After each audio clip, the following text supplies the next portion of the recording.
ಈ 4 ದಶಕಗಳ ಕಾಲ ನಾನು ಮಂತ್ರಿಯಾಗಿದ್ದೆ, 2 ಸಾರಿ ಉಪಮುಖ್ಯಮಂತ್ರಿಯಾಗಿದ್ದೆ, 2 ಸಾರಿ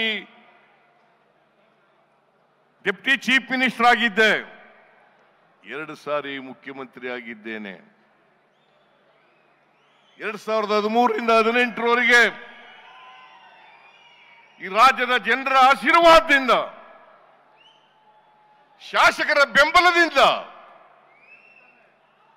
ನಾನು ಮುಖ್ಯಮಂತ್ರಿ ಆಗ್ತಕ್ಕಂಥ ಅವಕಾಶ ಸಿಕ್ಕಿತ್ತು. ಮತ್ತೆ 2023 ಮೇ 20ರಿಂದ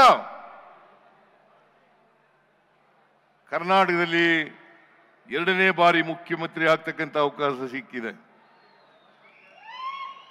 ಈ 40 ವರ್ಷಗಳ ಸುದೀರ್ಘ ರಾಜಕಾರಣದಲ್ಲಿ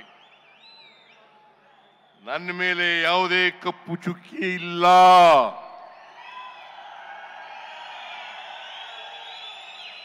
ನನ್ನ ರಾಜಕೀಯ ಜೀವನ ತೆರೆದ ಪುಸ್ತಕ.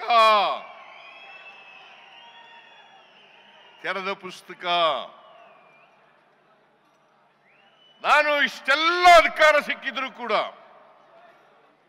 ನನಗೆ ಆಸ್ತಿ ಮಾಡ್ತಕ್ಕಂಥ ವ್ಯಾಮೋಹ ಬರಲಿಲ್ಲ,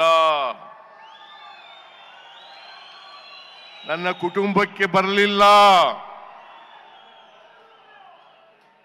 ನನ್ನ ಧರ್ಮಪತ್ನಿ ಹೆಂಡತಿ ಪಾರ್ವತಿ ಯಾವತ್ತೂ ಕೂಡ ಸಾರ್ವಜನಿಕ ಸಭೆಗಳಿಗೆ ಬಂದಿಲ್ಲ.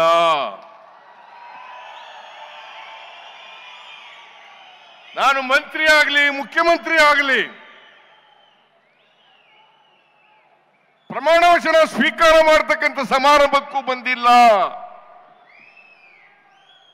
ಬಹುಶಃ ಇಲ್ಲಿ ಕೂತಿರ್ತಕ್ಕಂಥ ಅನೇಕ ಜನರು ನನ್ನ ಹೆಂಡತಿ ಮುಖನೂ ಕೂಡ ನೋಡಿಲ್ಲ.